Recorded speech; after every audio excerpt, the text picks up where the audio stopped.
Live from the SoCap Comedy Theater in beautiful downtown Toronto, it's And a Scotch Eggs Comedy Game Showdown. Please welcome the ghost with the most, Dan Donnelly.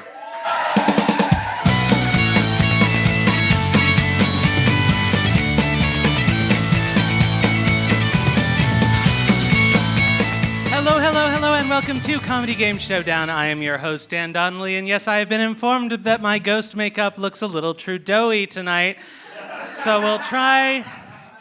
Unintentionally, it is purple, but that happens sometimes when you're doing your makeup in the car, as I often do. So welcome to our show. This is a British-style panel show like QI and other shows like that, in case you're not familiar, and this show is online.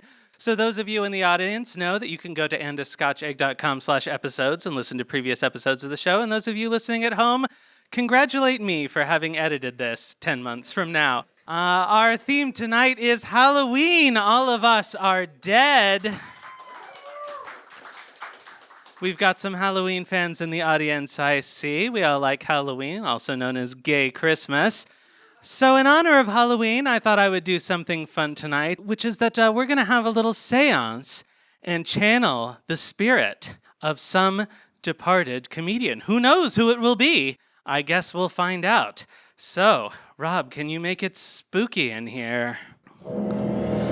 Oh, spirits of the great beyond, bring us your comedians. Bring us someone funny, maybe a Carlin or a Pryor or a Lenny Bruce or a Sean Locke. But bring us someone funny to entertain the crowd tonight. What the fuck just happened? This is Gilbert Gottfried. I feel like I was just in Toronto. I don't know what's happening. I'm sorry I can't stay. I have to get back to the afterlife, but I'm finding it hard to find a direct flight. They keep saying we have to stop and pick up a bunch of people at a Gaza hospital.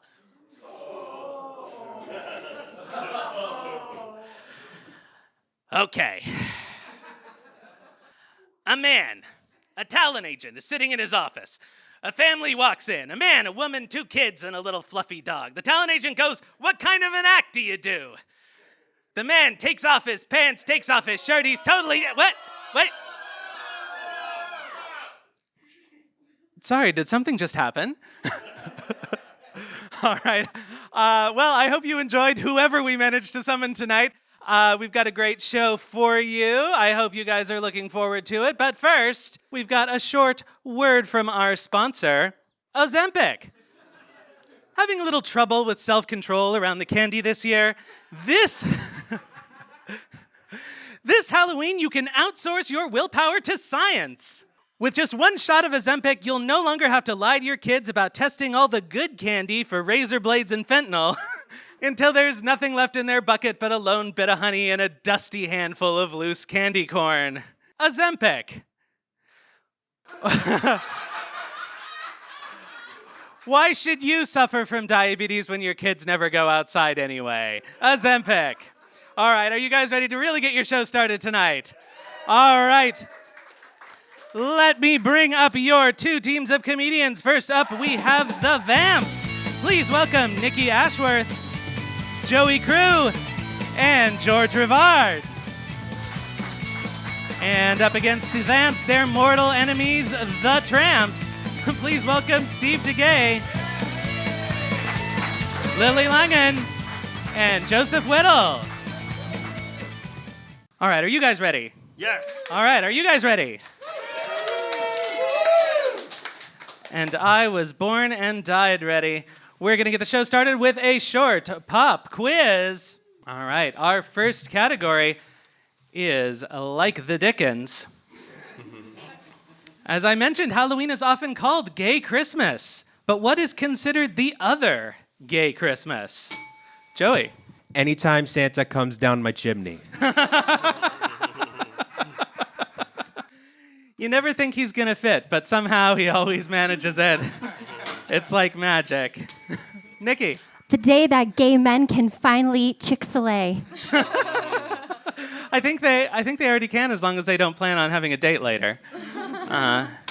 Gotta avoid the hot chicken. Yes, Steve, The Feast of Stephen, All Saints Day, Ramadan, and Guy Fawkes Night. all venerable gay holidays, but unfortunately none of those are correct. Anybody else? Anybody else have a gay Christmas? Or just generally celebrate Christmas in a gay way? I gotta say, if there's anybody else gay here, I say hate watching and just like that. Has anybody hate watching and just like that? I don't it's think so any- fucking bad. I don't think any of the other gays here are old enough to do that. Yes, George. Kwanzaa. Kwanzaa. It is a colorful celebration, and it does involve a corn cob, doesn't it? Yeah. All right. Thank you, guys. The correct answer, at least according to all the videos I've seen online, is Siblings Day. But in fact, it is Pride, which is also encroached on an entire season. So I hope you guys enjoy the 2 months of Pride that we're getting these days. No Pride before Valentine's Day can be our new catchphrase. All right, we're going to move on to the next question. The category is Lister Dress Up. What is expected to be the most popular Halloween costume of 2023?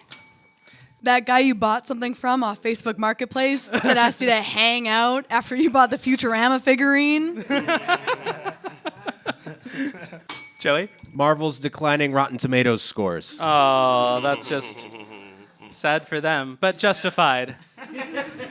If you can't beat the 1994 Roger Corman Fantastic Four, really, what are you doing? If you're not going to make She-Hulk with a screenwriter, there's no point. Joseph? Is it inflation? Not just a fetish anymore. I mean, it is if you write like op-eds for like the Wall Street Journal. It is, that's true. Or you draw Mario online. Anybody else? Yes, Nikki? Depression. Depression, excellent. Nikki is sexy Weird Al, in case you were wondering. The mustache keeps falling off, but it should look like that. That's true, that does. Oh, that's what makes it sexy That makes Weird it. Al. Yeah, I was gonna say that makes it so much sexier. Yeah. All right. Okay, the correct answer is Gaza Stripper, because apparently these sexy costumes are really getting out of control. What, did somebody already make a joke about that tonight? But don't worry, expect there will be ample news coverage when somebody wears it at Yale. Yes, George? Like your jokes. Thank you. They're bombing.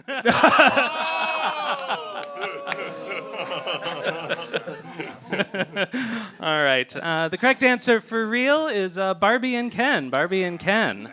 Pedestrian. That makes sense. It's a little normy, but what can you do? All right, we're going to move on to the next question. The category is capitalist punishment. Where does the majority of Spirit Halloween's business come from? Bisexuals. I went yesterday to pick up materials for the show and can confirm. I have never seen that much eyeliner not on Adele.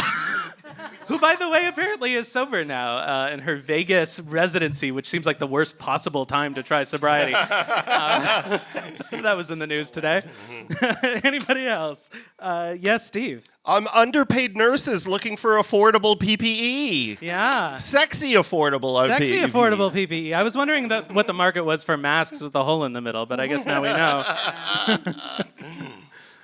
Yes, Lily. From all the cold jambalaya they're selling out the back. we're all buying that backdoor Spirit Halloween cold jambalaya, right? Backdoor jambalaya means something else on Gay Christmas. Yes, Nikki. It's from single dads who failed their sons yet again. Oh. They promised them that mask, and the Spider-Man mask is gone. All that's left is the Flash. No one wants that. No. Oh, no. And then they'll go and get in trouble on Twitter for dressing as the Flash because of his legal issues. Yes, Joseph.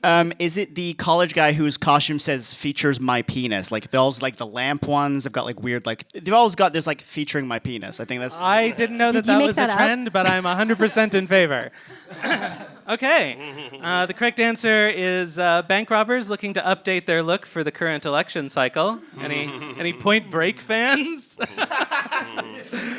But also last-minute shoppers, apparently last-minute shoppers, which is why you can't return anything to Spirit Halloween after October 23rd, just so you guys know. All right, we're going to move on to the next question. The category is The Price is Fright. In 1971, camp horror icon Vincent Price appeared in all 130 episodes of a silly horror-themed children's TV show on the local Hamilton station, CHCH. Go Hamilton. What was that show called? Yes, Nikki, with a very Hamiltonian ring in there. My Little Corpse's Friendship is Tragic. Aww. Lily. The Magic Ghoul Bus. Oh, spooky. Yeah, it sucks here, but at least we could go shopping in Buffalo. That is the most tarnished silver lining I've ever heard. When Buffalo is the bright side? Who rang in? It was me. It was Nikki. Okay, go for it. You know, living in Hamilton is scary enough. Those poor kids. Well, at least they got to hang out with Vincent Price.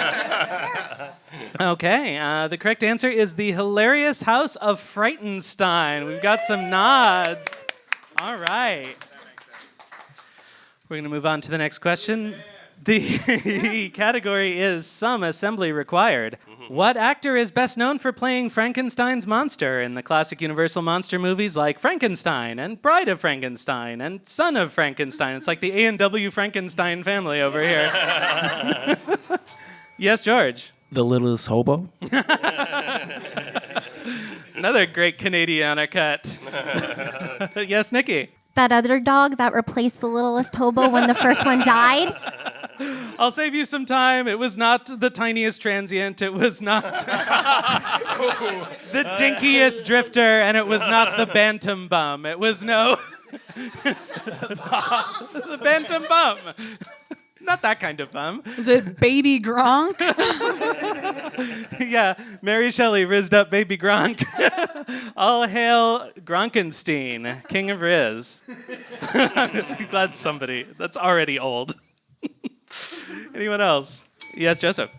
This might be fan casting, but Nick Cage. Oh. I think he'd kill it. I think he'd do so well. He could do the thing with the bees, and then his face would swell up, and he wouldn't have to wear any makeup. Yes, Nikki. Meryl Streep, that bitch can play anything. Yes, she can. All right. Thank you, guys. The correct answer is Boris Karloff. Boris Karloff, known for playing Frankenstein. We're going to move on to the next question. The category is There Will Be Blood. A common trope in vampire fiction is that they cannot enter a human dwelling unless they do what? Yes, Show George. their Eventbrite code at the door. As everyone learned tonight. Yes, Joseph. Get a signed warrant from a judge.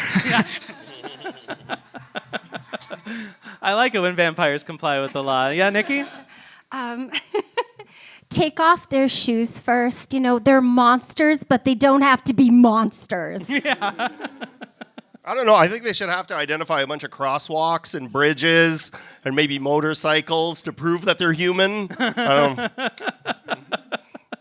As long as they don't have to cross any of the bridges, I think, right? Because they can't cross moving water either. Yes, Joey. They have to text their friend that they're here first before instead of knocking on the door. Very good. Nikki. They replace their fob. They're expensive. They are expensive. Yes, Joseph. According to my mother, you cannot come in unless you bring something. Oh, yeah. Got to bring a hostess gift. All right. The correct answer is, of course, that vampires have to give 24 hours notice. They're like a landlord. That is, in fact, not the only way in which vampires are like landlords. Any landlords in the crowd? No. Yes, George. As a vampire, I find that unfair to vampires. All right. Well, the real answer is they have to get invited. You have to invite them in. So when your friend says they're there over text, don't respond. That's what we learned. All right. We're going to move on to the next question. The category is This Old House. One of the major inspirations for the Texas Chainsaw Massacre was notorious serial killer Ed Gein. But what was the other? Nikki. Canadian Tire. Yeah. Canada's most affordable sex shop. Joey. Thanksgiving? I think the Sawyer family could only dream of achieving such a body count. Go ahead, George. Question period on CBC. All right, anybody else? Yes. Is it the large chainsaw lobby in America? The large chainsaw lobby. I've heard of the Hobby Lobby, but not the chainsaw lobby. Anyway. All right. Fine. Anyway, it was the meat industry, in case you guys were wondering. Big chainsaw. Big chainsaw. You know, I never wanted to be a podcast host anyway. I really wanted to be a Leatherface. Leaping from teen to teen on the rural backroads of Muerto County, slashing my way through the jock, the nerd, the sexy couple, the one black character who never lasts very long. With my chainsaw by my side, and I'd sing. Oh, I'm a Leatherface and I'm okay. I hunt all night and I eat all day. Everybody! I'm a Leatherface and I'm okay. He hunts all night and he sleeps all day. I chop down trees, eat them for lunch, hunt down the escapees. On Wednesdays I go chopping, give Grandpa bones for tea. On Wednesdays he eats for lunch, he hunts down the escapees. On Wednesdays he goes chopping. And Grandma's bones for tea. Oh, he's a Leatherface and he's okay. He hunts all night and he eats all day. I chop down teens to bloody stumps. I give them grotesque scars. My brother lurks in graveyards and attacks kids in their cars. He chops down teens to bloody stumps and gives them grotesque scars. His brother lurks in graveyards and attacks kids in their cars. Oh, he's a Leatherface and he's okay. He hunts all night and he eats all day. I chop down teens, I wear my mask, an apron, and a bra, and don my wig so curly to dress as Grandmama.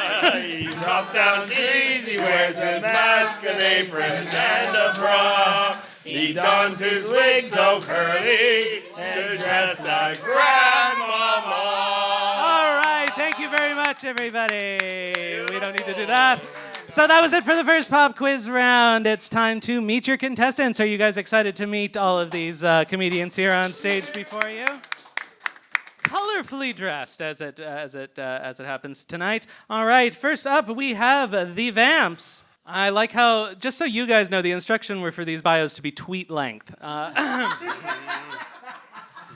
First up, years ago, Nikki Ashworth was all set to be featured in a zombie pinup calendar, only to have her dreams of becoming the objectified undead torn apart when the project was proven to have no legs, or arms, or a head. Her drop... Oh no, it keeps going. Her drop-dead gorgeous zombie was named Crash Rubella after the sexiest of vaccine-preventable illnesses. It was not until several years later that disappointingly fully clothed Rubella would make her first appearance on an episode of Dragon's Den, creeping behind an unsuspecting Arlene Dickinson. Crash Rubella may not have been a corpse calendar girl, but she did get to scare the genuine fuck out of a millionaire, much like increased offshore banking regulations. This is a true story, apparently. Nikki, you spend a lot of time walking around in your local cemetery. What draws you in? I see dead people. When? All the time. All the time. So it turns out when I'm walking through the cemetery, you know, they'll talk to me. They'll be like, oh, Nikki, come over here. I want to tell you about my day. And I'm like, okay, Mildred. And I sit and I listen. And you know why? Because the undead population, they just don't have people listening or caring about them anymore. So it's just my job and my burden to listen to what they're saying. I try to help as much as I can. That's very sweet of you. Applause for Nikki. All right, next up among the Vamps, Joey Crewe is the result of flubber from the hit 1997 Robin Williams movie Flubber, but apparently not the fuck, what was the name of the original movie? The Absent-Minded Professor, thank you. Apropos. He is the result of flubber aging rapidly and developing allergies to both peanuts and sunlight. The inevitable fate of all John Hughes movies. Careful, don't look him directly in the eyes as he can trigger his fight or flight response, turning him back into a ball of goop, just begging to be poked at. All right. Joey, I've noticed that people keep asking you how you're doing, but let me ask you instead, who are you doing? That would be your mother, Dan. Ah. Yeah, my roommate told me to do that, and he's not even at this show, so I don't even know why I put. Literally, he would say he would show up. He's told me he would show up if I did that joke. He's not even here tonight. So. Well, he might show up now that you've done that joke. I just gotta say it 3 times. Yeah, exactly. All right, give it up for Joey Crewe, everybody. And last up among the Vamps, George Rivard is actually a vampire, full stop. I mean, have you ever seen him in the daytime? I didn't think so. Thank you for writing an appropriately length bio, George. George, I hear that you're a founding member of the NAACVP, the National Association for the Advancement of Colored Vampires. Can you tell me a bit about that? Well, it all started back in 1967 when we marched with Martin Luther King, but you wouldn't see us because we were marching at nighttime because we were vampires, and turns out vampires really racist. There's normal racist and there's vampire racist. They're old and they've had nothing but time to figure out their racism, so we had to figure it out. We did a lot of coffin-ins, which is where we just sit in coffins, and we were instrumental in desegregating the blood bank. Oh, that's nice. That's nice. You would think vampires would be less racist because of the virtues of a varied diet, but I guess not. All right, give it up for George, everybody. And up against the Tramps, their mortal enemies, the Vamps. First up, Steve DeGay is a lovable, trampy ghost and already the Halloween costume of choice for cool college kids who apparently want to draw attention to their dicks, but also who affectionately call him names like Sexy Mr. Burns, Ozempic Face, and Bald Karen. Or as one frat boy observed, wow, Caillou's all grown up and he likes to get peed on.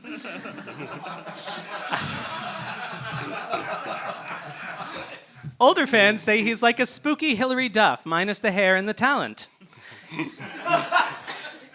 Young male comics recognize Steve for his talent for catchy songs, slutty gay jokes, and following them into the washroom. Steve, I've heard you're a big deal. You wanted me to follow you. Sorry. Steve, I've heard you're a big deal at the clinic. What is the spookiest STI you've gotten? Well, it would have to be COVID because it's so common. I'm more of a boutique virus kind of guy. I'm kind of a virus snob. I get viruses that sound like pretty little girl names, like syphilis or Anna Lewarts. Or rubella, apparently.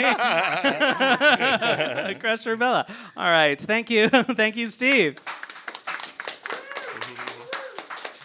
Next up on the Tramps, Lily Langen has accidentally not once but twice slept with a werewolf she met at a furry convention.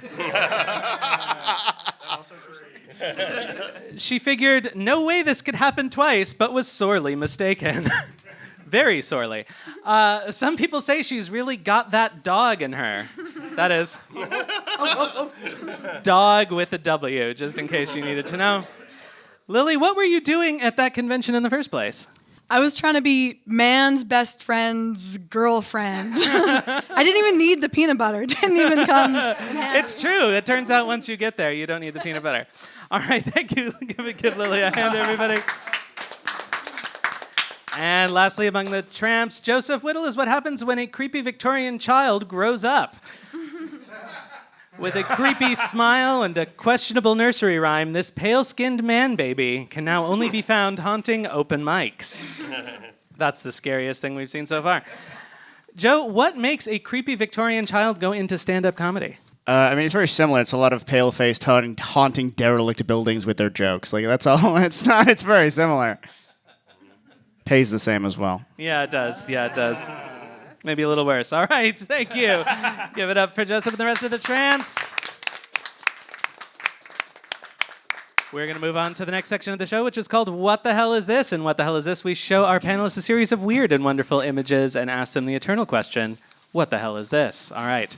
Panelists, are you ready for your first weird and wonderful image? Yes. All right. I ask you, what the hell is this?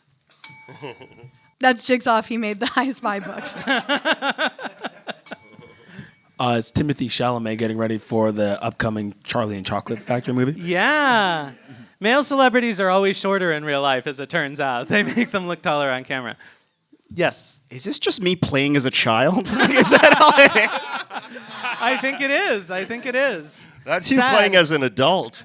Sad that he would grow up to do open mic comedy. But other than that. Yes, Joey. This is basically the same thing, but this is your average British child. This This is the cover of the Sears catalog from 1987. It was a real popular year for David Copperfield. In both senses. Is this just what homeschooling turns into? Yes, Nikki. This is from the council to prove that rocking horses are not creepy, but it didn't work. No. What a strange lobby to have. Very specific. They buy a lot of ads. It's weird. All right. Yes. I'll do one last one. It's similar to Joey's. Is this just like what British politicians doing during their office hours? Yeah, this is young Boris Johnson, is what this is. I remember this now, sorry. This was my first session of conversion therapy. Ah. That's what that They dressed you as a magician because that was the straightest thing that they could think of, apparently. All right. So this is a promotional image from the Babadook. It is not in the movie. I found out when I looked through the entire movie to try and find a higher quality version. But this is the child in the Babadook, dressed as the Babadook, riding his little horse. It's an Australian horror movie. It's actually quite good and spooky, so go watch it if you haven't. All right, we're going to move on to the next weird and wonderful image. Panelists, I ask you, what the hell is this? Get a mammogram, Spice. It's what short kings say before they're like, nobody likes me. Inside of Harvey Weinstein's casting. I like that there was competition for that one. Is this what aliens are going to like for the first time they see a woman? They've done nothing but read Jordan Peterson books and watch YouTube. How would they know any better? This is a very unusual type of porn. It's called mushroom porn. Is this just porn that you watch while you're on mushrooms? No, it's mushrooms that touch you for porn. Mushroom porn is so sporing.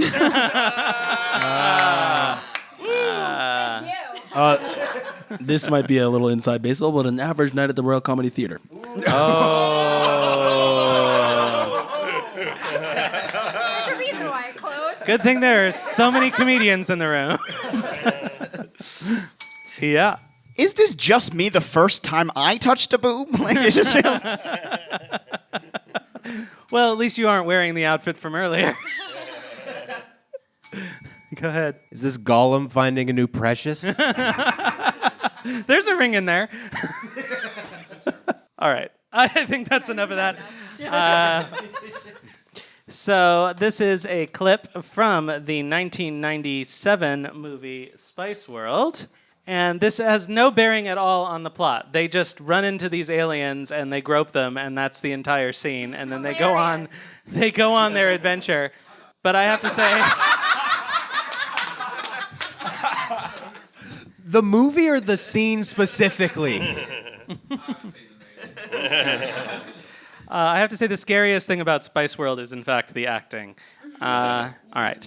We're going to move on to the next weird and wonderful image. We'll see if this works. Panelists, I ask you, what the hell is this? This is the dark and gritty reboot of Angry Birds called Bad Piggies. You know, I'm going to try to do a real one. Is this a scene from The Twilight Zone? Yes. Very good. No one has ever gotten one of these before because that's not how the game works. Yes, Nikki. This is before they realized that smoking was bad in the 1950s. This is actually what swine flu looks like. It's way Yeah. sexier than you'd think. Way sexier. Way sexier. Is this how the rest of us see people in love? Anyone else enjoying this romantic moment? Yeah, go for it. Is this just me in my early 20s in the club trying to hook up? Like, is that... I'm glad you quit smoking. All right. So this is, as George said, from the episode of The Twilight Zone, Eye of the Beholder from 1960. If you guys remember that episode, it's the one where the woman is in bandages on her face the whole time, and she's supposed to have a horrible disfiguring disease corrected. And if you can't think of how they could make a 24-minute episode of television out of that, thinking there's only one thing that happens in those 24 minutes, you are correct. It is the most amazing masterclass on how to stall for time I have ever seen. So go ahead and watch it. We love The Twilight Zone. But it also seems to be a remake of a classic 1941 British war movie, A Thoroughly Polite Dust-Up. I thought that was a heritage moment for a second. I thought that was Sacha Baron Cohen. All right. We're going to move on to the next image. That chin is incredible. Yeah, this is actually from Arrested Development. They're doing a whole other bit here, which we won't get into. All right. Panelists, I ask you, what the hell is this? Whoa. How do we get...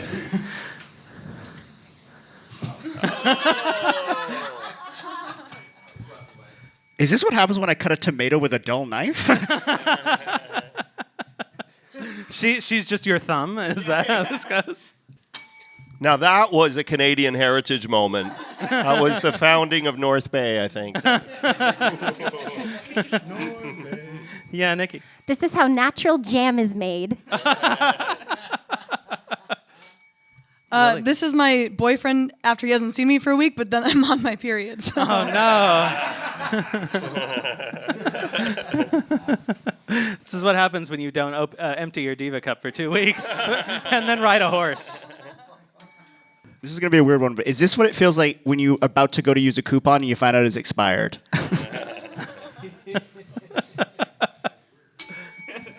This is the spontaneous human combustion of my grandma. Oh, no. This is what happens when you go off the trail in the Balkans. This is what Hollywood thinks happens to women after they turn 30. Very good. Very good. I think we'll end on that one. It was the 2018 horror comedy Velocipaster, which is exactly what it sounds like. A priest goes to China and gets a curse that turns him into a dinosaur, and he decides to use it to fight, is it zombies or ninjas or something like that? In any case, it's very goofy. But this, panelists, I ask you, what the hell is this? Is this partying in your 30s? Community theater, not even once. This is just a Whittle family reunion. This is the apartment you and your friends can afford in Toronto. Death of a crypto salesman. Is this just acting students hanging out? This, in fact, is a still that looks suspiciously like a Renaissance painting from the Netflix series Lockwood & Co., which is canceled. So I guess you don't need to watch it, but the idea is that an alternate Britain where in 1973 ghosts came back to haunt everyone, which also seemed to be Joseph's origin story. So, yeah. All right, and we have one more, so I'll ask you guys, what the hell is this? Yes, Joey. This is a tragic image of Thing overdosing on Coke. Coca-Cola. Yeah. It's the only way for a hipster to stop drinking Pabst. This is the hamburger helper guy getting totally wasted. Oh, no. Is this partying hard knowing that Canada has healthcare? Is this what happens if you sit on your hand for too long and let it go numb? Yeah, you drop your drink. It's terrible. This is my body rejecting my hand so that I don't have to drink Pabst. I don't know, but I think that hand should call it sponsored. Looks like it's got a little bit of the DTs, honestly. Just like most guys who drink Pabst, it's only dropping it so it can finger you horribly. I apologize. Yeah, go for it. Every Dollarama decoration that's available right now. Equal quality of animatronics, I gotta say. I don't know, but I can't handle it. Thank you. Send donation. I'll give everybody my PayPal. My PayPal is... We didn't get to use the shut the fuck up horn yet, so here it is, and it's slowly dying. All right, so this is from the 1987 slasher Blood Rage. I will read you the synopsis. A boy kills a man and accuses his twin brother of the murder, and the innocent brother ends up institutionalized while his psychotic twin goes free. 10 years later, the innocent twin escapes, which triggers the brother into killing again. And pretty much all the deaths in this movie are extremely campy and ridiculous. So if you enjoy campy horror deaths, then you should watch Blood Rage. All right. That is it for What the Hell Is This? Please give your panelists a hand. All right, we're going to move on to another pop quiz. The first question, the category is Our Girl Friday. In the hit Netflix series Wednesday, Jenna Ortega's Wednesday Addams attends a fancy boarding school for, quote, gifted children. How did she get expelled from her previous school? She said the word gay in Florida. Oh, no. She spiked the punch at the school dance. With actual spikes? Yeah. She brought in thing for show and tell. Yeah. You know, a boy in my grade 1 class also whipped out his thing for show and tell, but he didn't get expelled. My grade 8 music teacher did, but that was a different story. Yeah, George. Did you go to school with Louis C.K.?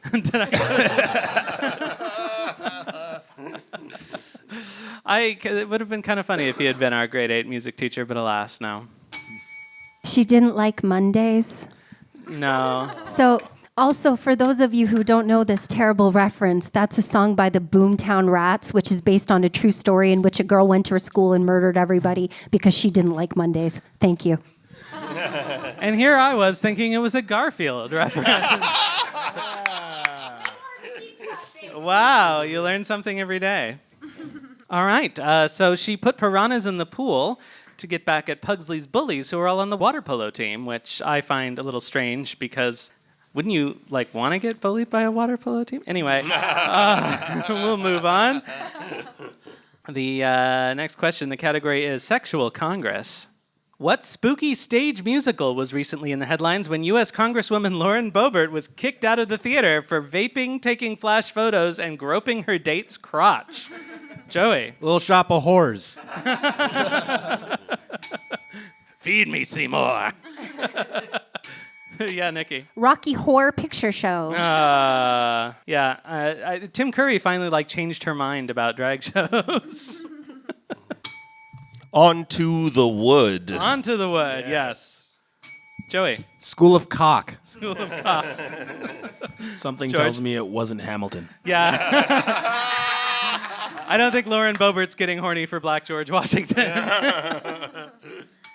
Lily. The Reproducers. Ah, there we go. Something tells me Lauren Boebert would get horny for Springtime for Hitler. Yeah, Joseph. Is it hairspray?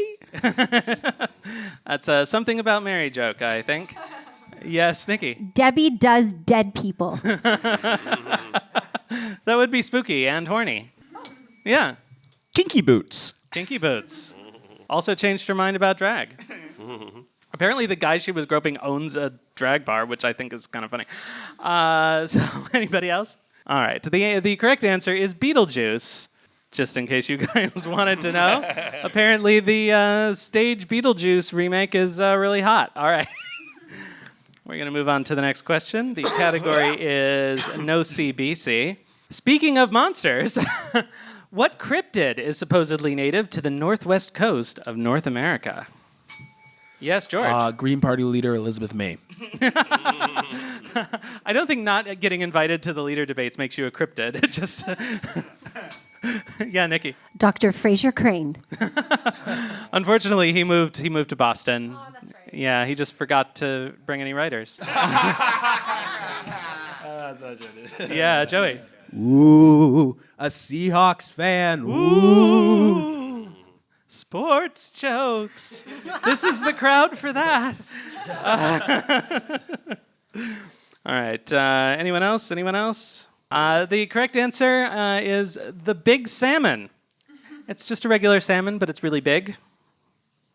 That didn't get a laugh either. And fewer laughs than the Seahawks, I see. You guys are not anglers. The correct answer is yes, Sasquatch, also called Bigfoot. All right, we're going to move on to the next They don't question. like it when you use the B word. They don't like it when you use the B word? I will keep that in mind. Then the category is witchy woman.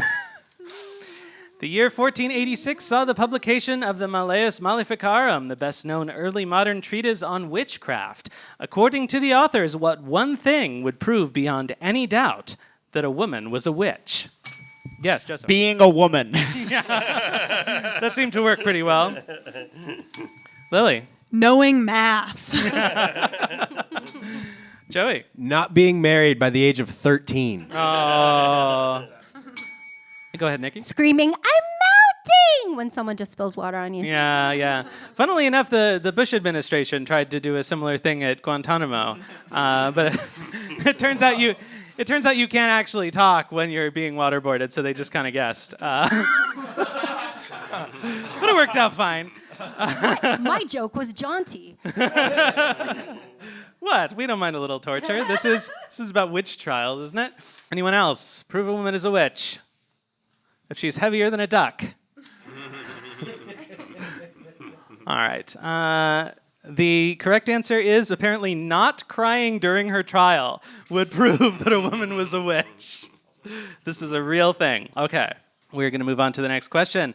The category is, are you afraid of the dark? What was notorious serial killer Ted Bundy's day job while he was a psychology major at the University of Washington? He worked at Costco handing out free samples of lady fingers. Yes, George. He was a shoe salesman. The Married with Children pilot was a lot darker than the series. Yeah. It's like how Bob's Burgers was originally actually about a family of cannibals who serve human meat. Yeah, less Ed O'Neill and more Ed Gein. Yeah. All right. Everything is malfunctioning today. Go ahead, Steve. Ted Bundy was actually doing really important climate change research, and he was on the verge of a major breakthrough when the police broke in and arrested him, and it all ended there. Wow.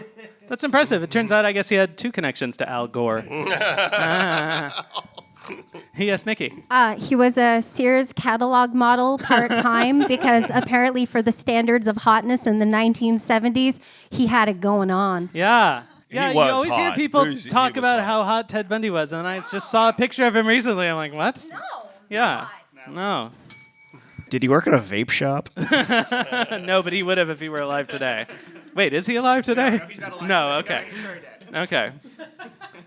Anyone else? All right, we are going to move on then. So his actual job, and this is also not a joke, is he was a suicide crisis hotline operator. All right, we're going to move on to the next question. The category is a spook full of sugar.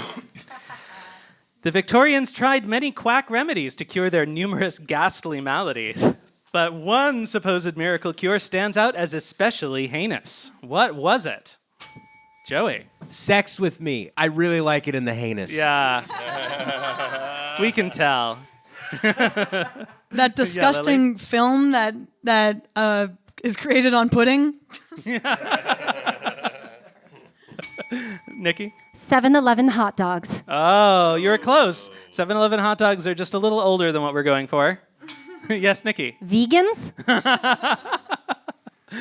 Talking to an Irish person. Talking to an Irish person. That I don't think the Victorians would do that even to cure the consumption. Is it cocaine mixed with heroin with a little bit of lavender? Yeah. Yeah. Dr. Feelgood's fun time patent cure. I've got a bottle at home that I'm going to enjoy after the show. Yeah, Nikki. Mercury toddies.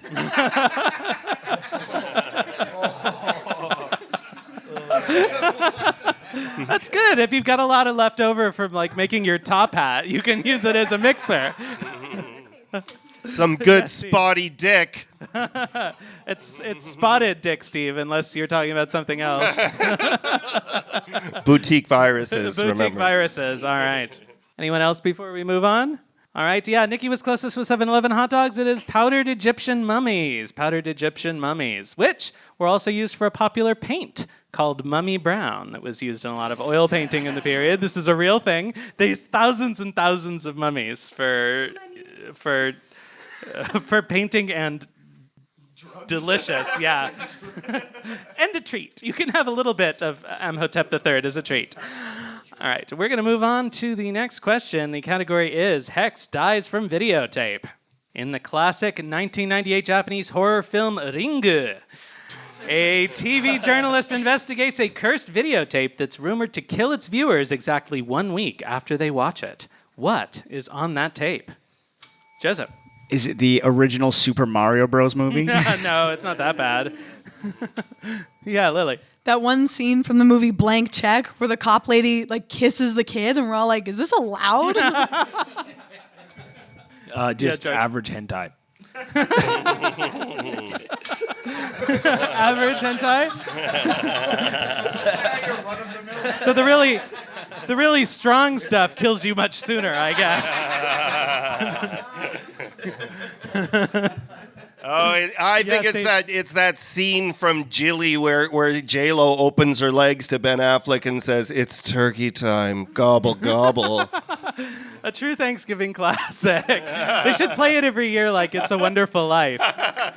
Actually, I think that would be a good alternate ending to It's a Wonderful Life. Well, it looks like the town saved us, and I don't have to pay the money. Well, Mary, it's turkey time. Gobble, gobble. That's my best Jimmy Stewart, unfortunately. Go ahead, Nikki. I thought that was Clarence. So I'm going to say it's the VHS tape that my parents have of me from 1986 where I'm tap dancing poorly. No one wants to see that. In fact, we're going to put it on the next show for What the Hell Is This? Go, Joey. Is it that end scene from Prometheus where the main alien gets like devoured by tentacles? Yeah, your average hentai. Yeah. No, that's mainstream hentai. Yeah. The harder stuff, the harder stuff is a subject for another show. All right, is that it? All right, thank you guys. So the correct answer is that it's just a jumble of creepy and confusing imagery and sound effects, nothing in particular. A lot of kanji that I couldn't read, which was very disappointing to me personally. All right, that is it for this pop quiz. Please give your panelists a hand. We're going to move on to the next section of our show, which is called Not Bloody Likely. And Not Bloody Likely, we give our panelists a series of unusual situations, and we let them tell us what might happen. We're going to take just one short moment to reset the stage for this, so please bear with us. All right, everyone give Rob a hand for helping us. Are you guys ready? Are you guys ready? All right, we're back to it. Here is your first unlikely situation. Ill-advised Halloween costumes. This. A Gaza stripper. Thank you for reusing my joke from earlier. I'm glad that I got a laugh with it. I gotta say Justin Timberlake right now. Oh, no. Britney's fans are coming for you. Poor Justin Timberlake. Is it in yet? Jackie Kennedy with blood splatter to hard launch your breakup. Oh, no. I think that's how Justin Timberlake and Britney Spears broke up. A Mercury toddy. A Mercury toddy. A Freddie Mercury toddy. It could be one of those. Justin Trudeau, who has the wardrobe? Apparently I have the makeup. Is it just a white guy dressed as Aladdin? All right. Thank you, guys. We're going to move on to the next one. Unexpected Scooby-Doo reveals. Oh my gosh, it was Mindy Kaling the whole time. Oh, no. That's the worst Scooby-Doo reveal. Who's been doing all this trouble in the Greenbelt? Oh my God, it's Rob Ford? We all thought he was dead. Speaking of Mindy Kaling, did you know her brother is a professional, basically a professional douchebag. His whole gimmick is he sold a book about how he passed as black to get into medical school and then didn't graduate from medical school and just went on the book hawking circuit. Yeah. That is a real thing. You can look that up. I could have gone to medical school.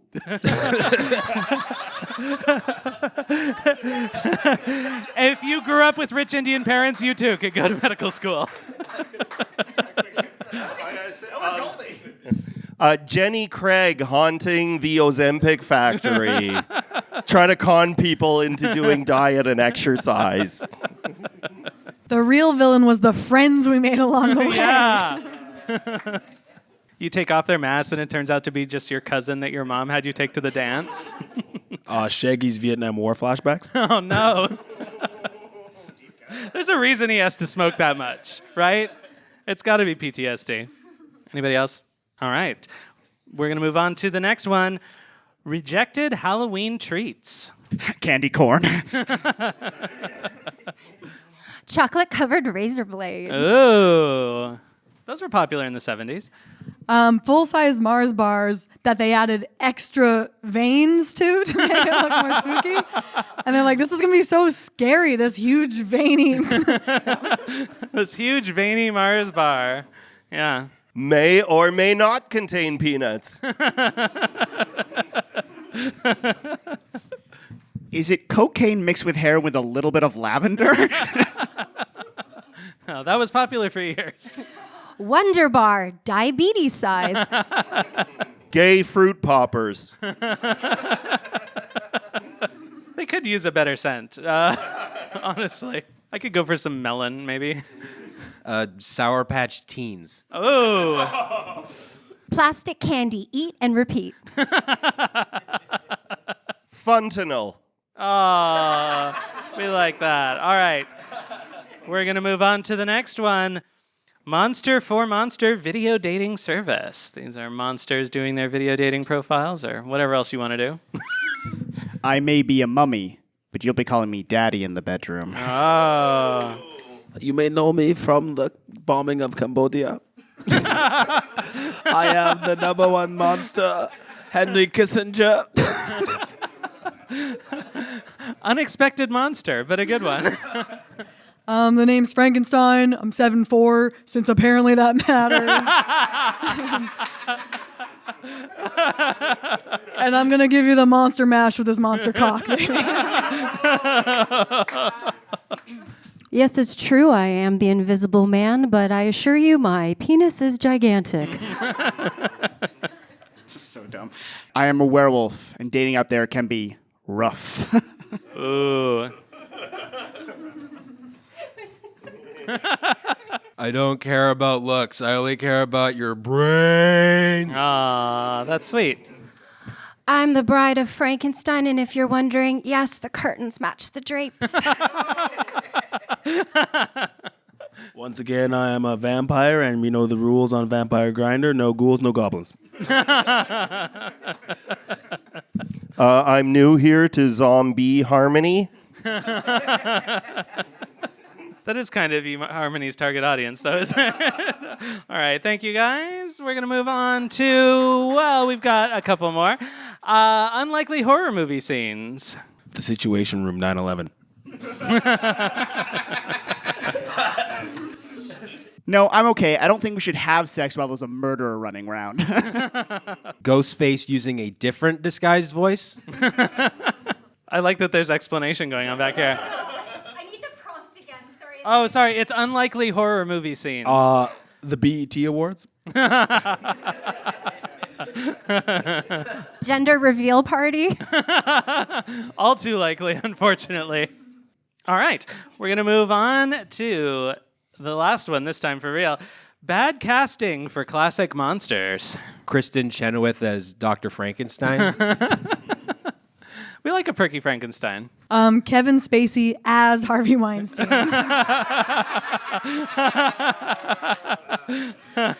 Starring Danny DeVito as Frankenstein's monster. The premise for Twins, his movie with Arnold Schwarzenegger, is that he was literally made up of all the leftover parts from Arnold Schwarzenegger. Yeah. So funny.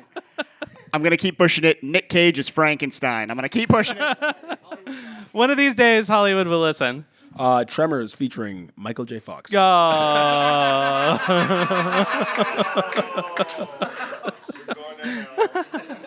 But they don't have to shake the camera, so it saves a lot of money. Robert Pattinson as Man-Bat. Steve Buscemi as Carrie. Wesley Snipes in His Accountant. I think that Steve Buscemi's Carrie should do the Hello Fellow Kids thing. I think Ethel Merman as Carrie. Blade in Driving Miss Daisy. All right. Thank you, everybody. I think that's it. Why don't you give your panelists a hand? And we are going to move on to the last section of our game, which is called Debate Club. In Debate Club, our panelists debate important issues of the day, and you, the audience, get to decide who wins. Our first debate, debating the proposition necromancy is a form of slavery. That's necromancy with a C. George, you have 1 minute, starting right now. Okay, necromancy. One of mankind's greatest taboos. But what no one asks is, we're giving jobs. Without us, they'd just be there in the ground. Necromancy has given jobs to some of the best people in the world. Dianne Feinstein. Joe Biden. And without this, what would they do? Just go around dancing in their bones? You know what? I think we made their lives better when we animated them from the grave in Haiti and made them voodoo dolls and brought them here to America, where they got to make our lives so much more vibrant. My opponent will tell you that necromancy is slavery, but necromancy knows no bounds. There's been black reanimated corpses, children reanimated corpses, and with my doing, there will be the first trans All right. reanimated corpse. Thank you. Thank you, George, for your inclusive vision of necromancy. All right, Joseph, you have 1 minute starting right now. Slavery. It is it is wrong. But undead slavery, just as wrong. Raising the dead for an unholy workforce, can they give consent? No. You can't take an organ from a corpse without their permission in life, so making soldiers in an army of dead is a next level. How do we know they didn't give consent? Have you asked them? Because unless they said yes and not, then my good sir, you are enslaving them. And I will not stand by as decent corpses, hardworking undead, and working class zombies be taken advantage of. We are gonna form a union, an unholy union. All right. Thank you. George, you have 30 seconds to respond. If it wasn't for necromancy, which you call slavery, we wouldn't have ghost jazz. Ghost hip hop. The ghost ballroom tradition as we know it here. Necromancy is responsible for some of the best things America has given us, including the still alive somehow Little Richard. Thank you. All right. Thank you, George. Joseph, you have the last word. Call me a bleeding heart liberal. Call me a soft boy. Call me a snowflake, but I shall stand with the undead as we forge a new world, a fair world, a world where billionaires do not simply use the Necronomicon to create a mass of rotting workers to force into their factories and soft yogurt stands. Thank you, and zombies of the world unite. Yeah. All right.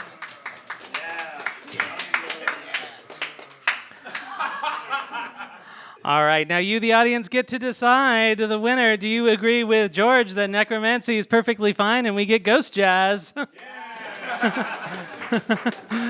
Or do you agree with Joseph that undead of the world unite? I think Ghost Jazz was more enthusiastic.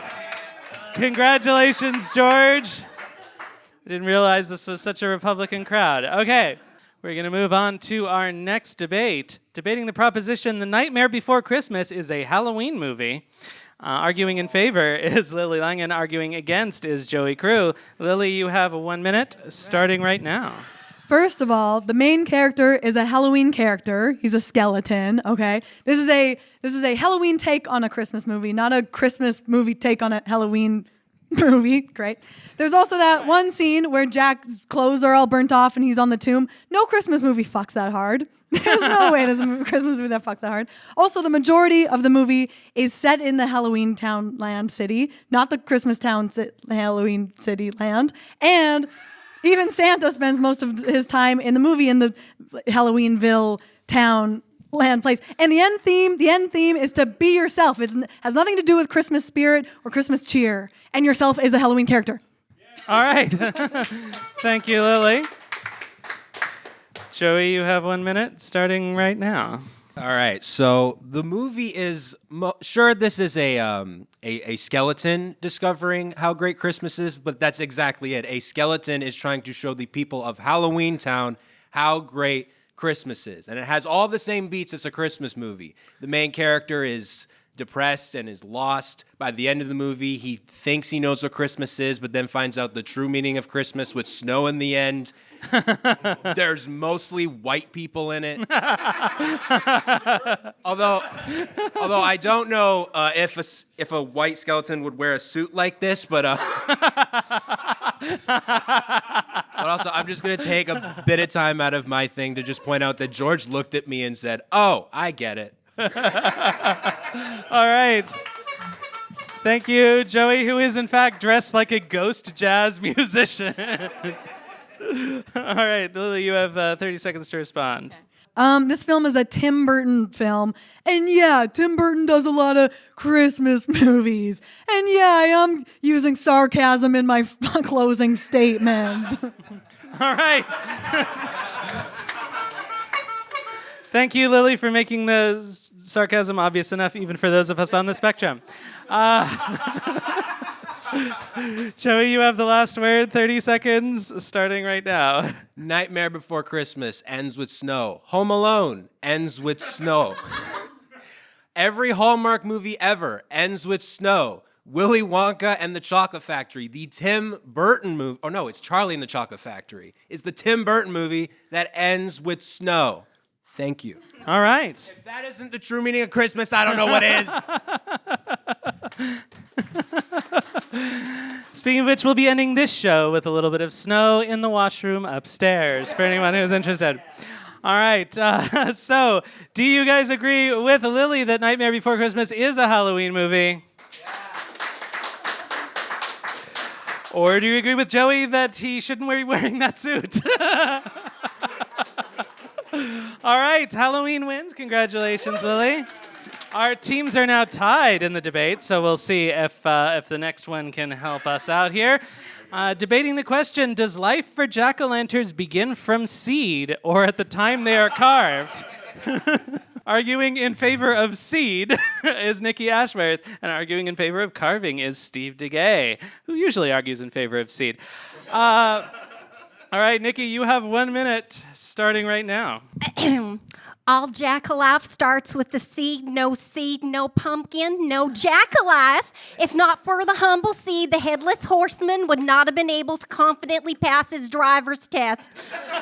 And I support the headless community. As written in the book of the Old Farmer's Testament in 1993, pumpkins do require a lot of nourishment. That said, pumpkins are easy to maintain. Of autumn's wine, now drink your fill. The frost's on the pumpkin and the snow's on the hill. We can not only trust the scriptures of the good people of Yankee Publishing, but also science itself. It's understandable that seeds need soil and water to grow, but they drink despite not having a mouth. And why? Because every seed has potential to be a beautiful pumpkin in society that can go on to be terribly carved by a tired dad who just wants to watch the Leafs game. All right. Thank you, Nikki. All right. Arguing in favor of life beginning at carving is Steve DeGay. Steve, you have a minute starting now. Carving a pumpkin or bringing a jack-o'-lantern to term should be a choice. Terminating a pumpkin should be safe, affordable, and you shouldn't have to leave Alberta to do it. Is it more humane to unleash a crappy jack-o'-lantern into the world destined for a life of crime? And sadly, most of that crime is pumpkin on pumpkin. Oh, no. This is personal. I had a pumpkin before I was ready. It was a late-stage termination. It was a back alley job. The doctor was a butcher. He used a wire hanger, which took forever. I can't remember how we ended it. I think we threw it at Olivia Chow. This law unfairly targets sad single people who go into Halloween all excited, like they're going to decorate the apartment, have themed cocktails, and it all falls apart, and they're just staring at some orange mess on the floor. All right. Thank you, Steve. Nikki, you have 30 seconds to respond, starting now. At the core of every seed is a jack-o'-lantern that illuminates with potential. A candle and carve is not required for this miracle. For no seed, no pumpkin, no jack-o'-lantern. Unless you ate the seed first, in which case, go to hell. All right. Thank you, Nikki. Steve, you have the last word. I drank heavily while carrying the pumpkin and carving it. You could tell by its sloped forehead and its small eyes and inability to focus. And Nikki, where are the social programs for the pumpkins you unleash into the world?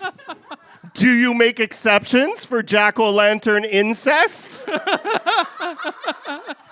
They call it pumpkin for a reason. All right. Nikki, it was your seed. It was your seed. Thank you, Steve. All right. And now you, the audience, get to decide, do you agree with Nikki Ashworth that every seed is sacred?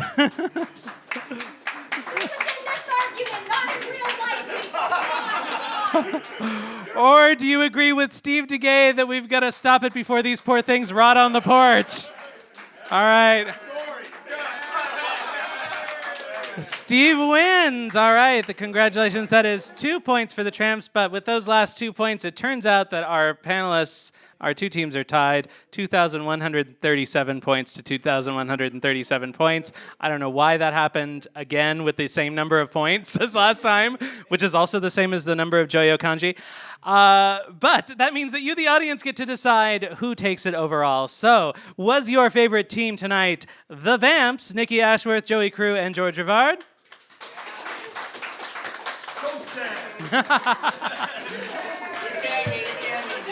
Or was your favorite team the Tramps, Steve DeGay, Lily Langen, and Joseph Whittle?